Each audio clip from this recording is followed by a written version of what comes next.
तो आज मैं जिस मूवी को एक्सप्लेन करने वाला हूँ, इस मूवी के अंदर एक अकेली लड़की जो कि गरीबी के चलते एक ऐसे आदमी के साथ अक्कुम बक्कुम करती जो कि उम्र में था बड़ा और उसका हमेशा रहता था खड़ा। बिना समय गवाए डायरेक्ट करते हैं मूवी को स्टार्ट। तो मूवी स्टार्ट होती है जहाँ पर हमको ये परखटू लड़की दिखाई जाती है। इसका नाम होता है नेट जो कि मेन सिटी से एक विलेज में आ चुकी है। वो यहाँ पर एक कच्चे मकान में रहने आई है। नॉर्मली लोग छोटे घर से बड़े घर में जाते हैं, पर नेट बड़े मकान से कच्चे मकान में शिफ्ट हो गई है। क्या तरक्की है। दरअसल नेट की जिंदगी अभी करीबी में चल रही है। वो इस आदमी के रूम में रहने वाली है। इस मकान का मालिक होता है ये बूढ़ा ठरकी आदमी। इसकी नजर नेट पर गंदे तरीके से पड़ती। यह आदमी होता है बुढ़ा, पर बहुत ही ज्यादा होता है ठरकी। इसको बोलने का बिल्कुल भी ढंग नहीं है, ये कुछ भी बोल देता है। नेट को बाहर बुलाकर अपना कुत्ता सौंप देता है, कहता है कि इसकी देखभाल करो। अब जो नेट का घर है ना, वो टूटा फूटा होता है, पर नेट बिल्कुल कंप्लेन नहीं करती क्योंकि अभी उसको अपने बजट के हिसाब से यही रूम मिल रहा है। नेट इस कुत्ते का नाम रखती है सीसी। नेट सीसी को ट्रेन करती है और वो सीसी के साथ खुश है। अब नेट मार्केट जाती है जहाँ पर उसको पीटर नाम का बंदा मिलता है और इनके हमारे जैसे हाय दूर से नहीं बोलते, पूरा चुम्बन दिया जाता है गालों पर। अब कहने को पीटर के पास भी एक कुत्ता होता है, पर पीटर कहता है नेट से कि आपका कुत्ता काफी अजीब सा दिखता है। दरअसल नेट के कुत्ते सीसी के चेहरे पर कुछ निशान होते हैं और हम सभी को मालूम कि इंसान को खूबसूरती से प्यार है। वो 10-20 हजार का महंगे से महंगा कुत्ता ले लेगा, उसकी केयर में हजारों रुपए घुसेड़ देगा, पर एक गली के छोटे से पिल्ले को पालकर अपने घर में नहीं रख सकता क्योंकि ये दुनिया दिखावे से हट नहीं सकती। बात कड़वी है इसलिए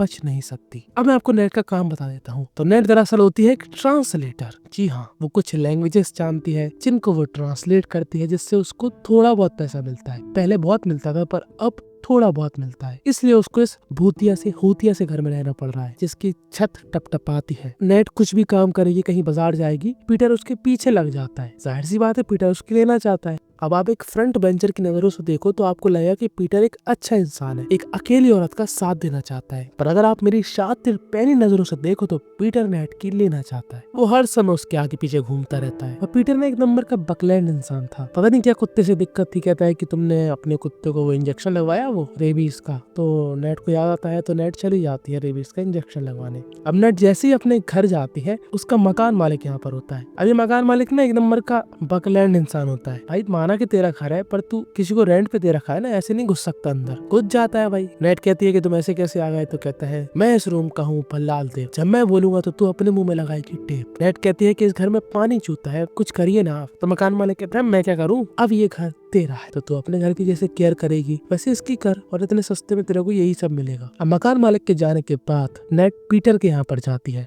पीटर के साथ वो कॉफी पीती है, बातें करती है, बताती है कि वो क्या करती है। पीटर बताता है कि वो क्या करता है। पीटर दरअसल एक आर्टिस्ट होता है जो कि ड्राइंग बनाते हैं। पीटर कहता है कि तुम यहाँ के लोगों से मिलो, यहाँ के लोग अच्छे हैं, तुम्हारे पड़ोस में भी एक काफी अच्छी फैमिली रहती है। अब अगले दिन जैसे ही नेट बाहर निकलती है, उसका रिच पड़ोसी उसको रोकता है और कहता है कि मेरे 2 बच्चे हैं, उनकी बर्थडे पार्टी है, दोनों ट्विंस है, मैं चाहता हूँ कि तुम भी यहाँ पर आओ। तो नेट कहती है ठीक है। अब नेट यहाँ पर इस बर्थडे पार्टी में आती है जहाँ पर ये आदमी और इसकी वाइफ होती है ये औरत। जब नेट इस औरत से बात करती है तो लगता है कि ये औरत ना नेट को पसंद नहीं करती और नेट ये भांप लेती है। अब सब लोग यहाँ पर गिफ्ट लेकर आए थे, पर नेट नहीं लेके आती क्योंकि उसके पास इतने पैसे नहीं है, और वो यहाँ पर साफ साफ बोलते हैं कि मैं गिफ्ट लेके नहीं आई, सॉरी। क्योंकि नेट की लाइफ में अभी भर भर के गरीबी चल रही है, बेचारी के पास खाने के पैसे नहीं है, गिफ्ट घंटा देगी किसी को। और जब इंसान के दिन बुरे होते हैं ना, तो भगवान भी ना बहुत मजे लेते हैं। बेचारी घर जाती है तो रात में पानी आ जाता है, पूरी छत छूती है, जहाँ पर वो सोती है उसके बेड पे पानी गिरता है, और वो पहले फुर्सत में अपने मकान मालिक को बुलाती है। और मकान मालिक इतना लंडूरा इंसान था, वो उल्टा नेट पे ही चढ़ जाता कि मैं तेरे से बोला था कि भाई तेरा घर है, तू संभाल, तू भरना गड्ढे,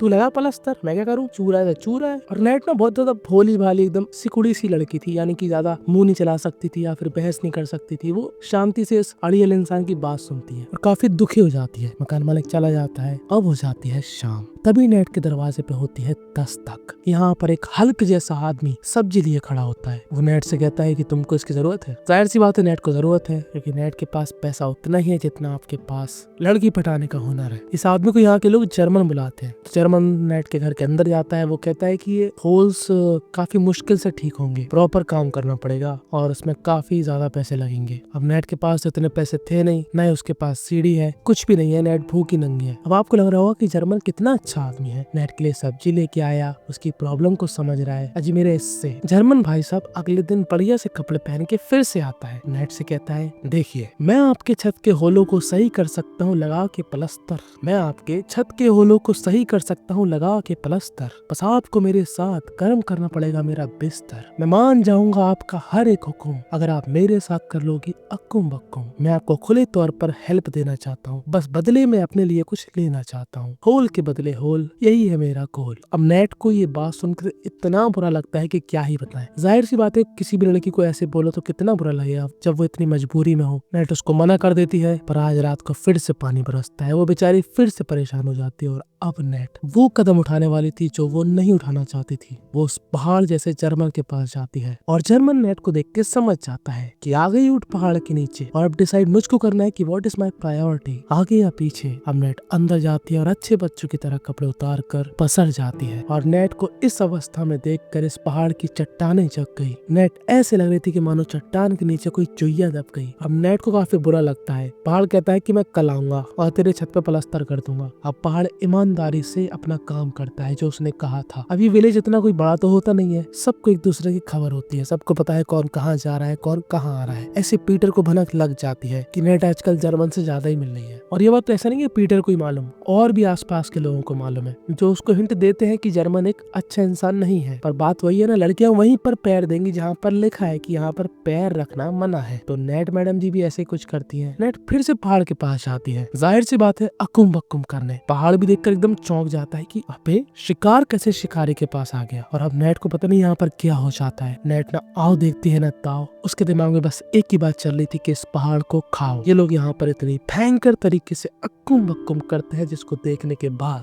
मुझे रोना आ गया। रोना इसीलिए आ गया क्योंकि मेरे और मेरे सब्सक्राइबर में से काफी लोग ऐसे हैं जिन्होंने अभी तक अक्कुम बक्कुम का चरम सुख नहीं लिया और इस पहाड़ जैसे इंसान को सामने से वो चीज मिल रही है, दिल से बुरा लगता है। पर ये चीज इसलिए कर रही थी नेट क्योंकि वो ना बहुत ज्यादा स्ट्रेस फील कर रही थी। और स्ट्रेस रिलीज कैसे होगा, कोई बोल लेता है तो ऊपर से हो जाता है, कोई खोल लेता है तो नीचे से हो जाता है। तो नेट किसी के सामने बोल तो पाती नहीं थी इसलिए उसने खोल दिया और अब वो इस जर्मन पहाड़ के साथ रहने लगती है। नहीं भाई देखो इसको, भाई ये बंदा कैसा दिखता है यार, हल्क का फूफा लगता है। अब नेट को पता नहीं इसमें क्या ही पसंद आ रहा है। नेट लगातार धुआंधार इस हल्क के फूफे के साथ अक्कुम बक्कुम कर रही होती है। और अब ये फूफा भी ना अब ज्यादा भाव नहीं दे रहा था नेट को क्योंकि वो ना एकदम रसिया आदमी था। उसको जो चाहिए था उसको एक बार नहीं 1000 बार मिल गया। नेट को ऐसा लग रहा था कि इसको मेरे से लगाव है। खैर अभी तो नेट सब की बात इग्नोर करके इस हल्क के फूफे के साथ दम से एंजॉय कर रही होती है। कहीं यहाँ घूम रही होती है, कहीं वहाँ घूम रही होती है। खाने पीने की व्यवस्था हो गई थी, अपने रूम कम जाती थी, यहीं पर धूम मचाती थी। और यहाँ पर जितने भी लोग रहते हैं ना वो इस जर्मन यानी कि हल्क के फूफे को पसंद नहीं करते क्योंकि ये काफी अजीब सा है, विचित्र प्राणी है। और अब इसकी विचित्रता का प्रभाव नेट को दिखने लगा था क्योंकि उसका नेट से मन हटने लगा था। नेट को काफी बुरा लगता है कि मैंने तो इसको सब कुछ दे दिया, अब ये ऐसा क्यों कर रहा है। अब एक दिन नेट को पीटर बुलाता है डिनर के लिए, जहाँ पर पीटर अपने दिल की बात बोलता है कि नेट मैं चाहता हूँ तुम्हारे साथ होना सेट, मुझे तुमसे कुछ लेना है और तुमको कुछ देना है, क्या तुम आज रात यहीं पे रुकोगी।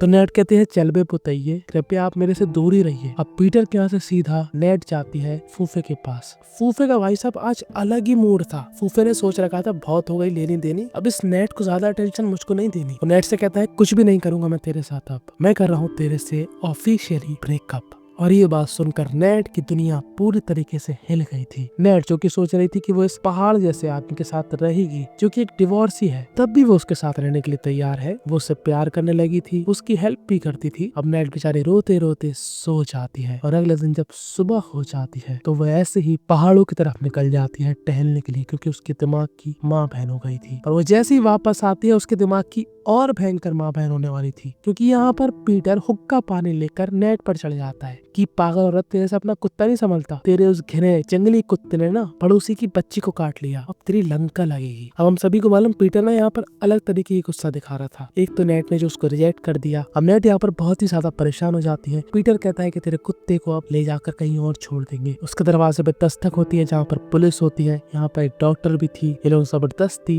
नेट का फेवरेट कुत्ता यानी कि सीसी ले जाते हैं। उसको काफी दुख था क्योंकि नेट के लिए सीसी एकदम काम डॉग था, वो ऐसा कर ही नहीं सकता था। था, बट नेट की बात कोई भी नहीं सुनता और अब उसके आसपास के लोगों ने भी उससे बात करना छोड़ दिया था और नेट जो पहले से अकेली थी अब वो और अकेली पड़ जाती है। और जले पे नमक तो उसका मकान मालिक छिड़क देता है जब वो उससे मिलने आता है। वो कहता है मैंने तेरे को एक कुत्ता दिया, तेरे से संभला नहीं, कहाँ पर छुड़वा दिया तूने उस कुत्ते को, तू एक नंबर की पगली औरत है, तेरे में दिमाग नहीं है। अब नेट ना पूरी तरीके से पगला रही थी, गुस्से में एकदम लालम लाल थी। वो इस मकान मालिक को इतनी भयंकर सुनाती है कि क्या ही बताएं। पर ये मकान मालिक ना कम नहीं था, ये नेट के पीछे पड़ जाता है, यानी कि उसके साथ कुछ गलत करने की कोशिश करता है। पर नेट यहाँ पर माइक टाइसन बन जाती है और इस मकान मालिक का कान काट लेती है और डिसाइड करती है इस जगह को छोड़ने का। पर वो जाते जाते पीटर के पास आती है और उससे कहती है पीटर मैं इस जगह को छोड़ के जा रही हूँ और मैं तुम्हारे पास इसलिए आई, मुझको बस ये कहना था कि तू ना एक नंबर का लस्सन इंसान है, तेरी पेंटिंग ऐसी लगती है कि मानो किसी ने हक दिया हो और मुझे मालूम है वो कांड मेरे कुत्ते ने नहीं किया था, वो तेरे उस लंडूरे कुत्ते ने किया था जिसका ब्लेम तूने मेरे सिसी पर डाला, तो तुझे हमेशा के लिए अलविदा, तो अपनी पेंटिंग के साथ अपनी जान उदा। और ऐसे कहके नेट माउंटेन पे चली जाती है और नेट को उसका कुत्ता सीसी मिल जाता है क्योंकि पुलिस वालों ने उसके कुत्ते को माउंटेन पे ही छोड़ा था।